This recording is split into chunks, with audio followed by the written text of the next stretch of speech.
अस्सलाम वालेकुम। आज का जो मेरा व्लॉग है, मेरा व्लॉग दरअसल इस चीज़ पे कि मैंने एक इंटरव्यू लेना है। मेरे साथ उसामा भाई हैं। उसामा भाई यूके में डिपेंडेंट वीज़े पे आए हैं। इनकी वाइफ स्टूडेंट हैं और ये डिपेंडेंट वीज़े पे आए हैं। इनका एक्सपीरियंस इन्होंने किधर से प्रोसेस किया था और इनको जॉब कैसे इन्होंने ली इस मुल्क में आके, इन्होंने किस तरह अपना लिविंग लाइवलीहुड चलाया और किस तरह घर तक पहुंचे। अब उसामा भाई सबसे पहले अपना इंट्रो दें, आप पाकिस्तान में क्या करते थे और क्या आपका था सारा सिस्टम वहाँ अस्सलाम पे। वालेकुम। भाई सबसे पहले ये कि पाकिस्तान में इंसान की जो लाइफ होती है वो बड़ी अच्छी और नॉर्मली इजी होती है और यहाँ आके आपको उसकी सारी मुश्किलात पता लगती हैं। मैं पाकिस्तान में अपना बिजनेस करता था और अपने मामू के साथ, तो वो छोड़ के मैंने यूके आने के मूव होने का मशवरा किया और फिर मैं यहाँ मूव हो गया। और जब मैं यहाँ लैंड हुआ तो मुझे बहुत सारी चीज़ें रास्ते में ही फील होना शुरू हो गई कि यहाँ मैं किस जगह आ गया हूँ। तो जब मैं यूके मूव हुआ हूँ तो भाई मुझे सबसे पहले जगह मिली है स्टोक ऑन ट्रेंट पे, क्योंकि आपको पता है कि अकोमोडेशन बहुत मुश्किल है यूके में। और मुझे तो एज अ फेसबुक ग्रुप से ज्वाइन हो गई थी, मैंने वहाँ से ढूंढ ली थी। मैं आपको इसी के मुतालिक एक क्वेश्चन करूंगा। जब आप पाकिस्तान से आ रहे थे जी भाई। और जब आप पाकिस्तान से इधर लैंड हो चुके थे, ये जब यूके में आप लैंड हो चुके थे, आप मैनचेस्टर लैंड हुए थे। ये मैं मैनचेस्टर एयरपोर्ट गया था। आपने अपना वीजे का प्रोसेस किस कंसल्टेंट से करवाया था। वहाँ इस्लामाबाद में था एक IEIS में, सलमान। आप उसको रेफर करते हैं कि वो एक अच्छा कंसल्टेंट है। यह वो एक अच्छा कंसल्टेंट है, लेकिन वो कुछ चीज़ें जो कंसल्टेंट सारे ही होते हैं वो आपको सारी चीज़ें बताते नहीं है। वो कुछ ऐसे ही औला होता है रखते कि हैं। हाँ, वो आपको हर चीज़ ओके बताएंगे, आपको कोई भी नेगेटिव चीज़ नहीं बताएंगे, लेकिन जब आपका एट द एंड होता है, अगर आप डिपेंडेंट आ रहे हैं अपनी वाइफ के साथ या अपने हस्बैंड के साथ, जैसा भी है, तो अगर दोनों में से किसी का भी वीज़ा पहले लग जाता है हम्म। तो भाई वो आपको इतना प्रेशराइज करते हैं कि आप जाएं जाएं जाएं जाएं, क्योंकि आपने पहले से उनसे कमिटमेंट की होती है कि भाई हमने इकट्ठे जाना है। और एज द एंड, जब एट द एंड आप आते हैं और आपका वीज़ा आ जाता है, तो भाई आपको प्रेशर करते हैं कि भाई आपने इस तारीख को यूनिवर्सिटी जाना है, वरना आपकी फीस काट जाएगी, बहुत सारे आपके चीज़ें सामने रख और देते हैं। मैं सॉरी आपकी बात काट रहा हूँ, आप यूके आ गए हैं। अब आपका न्यू कमर्स जो यूके आना चाह रहे हैं डिपेंडेंट, लेकिन ये अब आ नहीं सकते, अब रिसर्च डिग्री पे डिपेंडेंट आ सकता है। ये कहने को आपके पास यूके का सबसे ताकतवर वीजा है। ठीक है।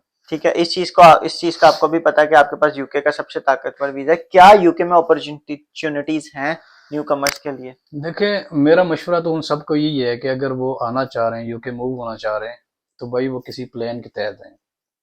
अगर जिस तरह मैं आया हूँ और मेरा कोई प्लान नहीं था यहाँ कि मैं आके क्या करूँगा, वहाँ से होके हर चीज़ आपको इजी लगती है कि आप अगर पाकिस्तान में सेटल्ड हैं या आप पाकिस्तान में अच्छी लाइफ गुजार रहे हैं, तो आपको यही लगता है कि आप वहाँ भी जाके ऐसी नॉर्मली लाइफ गुजारेंगे, लेकिन ऐसा नहीं होता।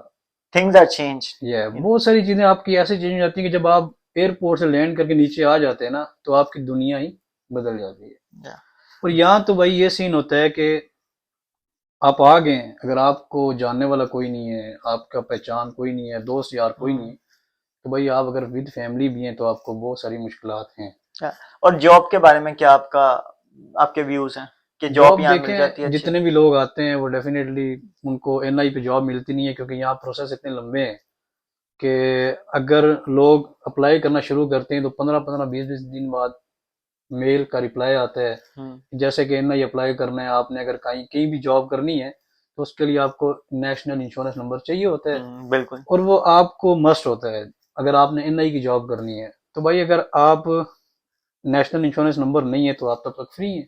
हम्म। फिर आप उसके लिए जाएंगे कोई भी लोकल काम करने, कोई टेक अवे हो कोई गए, और कोई जॉब करना है। रेस्टोरेंट हो गए, कोई भी आप हो गए। तो अगर आप पाकिस्तान में एक लेवल पे बैठे हैं, आप एक कुर्सी पे बैठे हैं, तो भाई यहाँ आके आपको वो चीज़ें थिंग्स आर टफ। बहुत आपको मुश्किल लगेंगी, हम्म। आप कर नहीं सकते। तो फिर मजबूरन जब आप फैमिली की तरफ देखते हैं, अगर आप बाल बच्चों वाले हैं, तो भाई आपको करना पड़ता है। एक ओवरऑल जेस्चर देना है, ओवरऑल कंक्लूड कि यूके की लाइफ एक्सपीरियंस आपको अच्छा लगा या बुरा लगा। भाई अगर आपके पास फैसिलिटीज़ हैं घूमने फिरने की, आपके पास पैसे हैं, आप यहाँ आके इंजॉय कर सकते हैं, एज अ आप टूरिस्ट आए तो आप घूम फिर इंजॉय कर सकते हैं, लेकिन आपने अगर काम के लिए आना है, अगर आपके पास स्किल नहीं है तो आप ना आए। ठीक है जी। आज की बात का मेरे मुतालिक जो कंक्लूजन है और जो मैंने फील किया है कि यूके इज टोटली रेफरेंस और स्किल बेस्ड कंट्री।